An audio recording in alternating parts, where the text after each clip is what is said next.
I tried Freewallet app for 7 days. Here's the shocking truth. When I downloaded the Freewallet app, I expected a simple, all-in-one crypto wallet. But after 7 days of testing it, the shocking truth is that Freewallet is both surprisingly convenient and at times surprisingly limited. Let me explain why. On day 1, the setup was incredibly smooth. You sign up with just an email or social login, and within minutes, you can store Bitcoin, Ethereum, and over 100 other cryptocurrencies. It even has built-in exchange options, so you can swap coins instantly without leaving the app.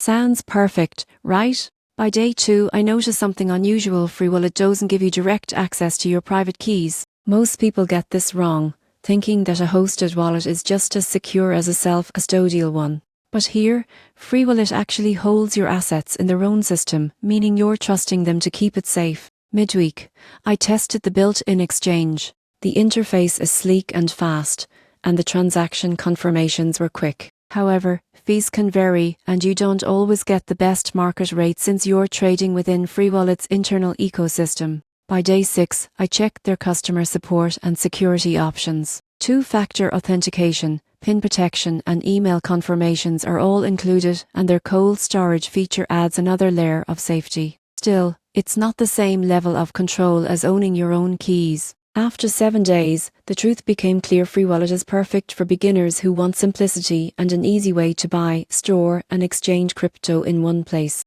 But if you value full control over your assets and prefer transparency, it might feel too centralized for comfort. So, should you use it? If you're new to crypto and want a smooth, beginner-friendly experience, Freewallet delivers. But if you're in it for true ownership and long-term security, you might want to look elsewhere.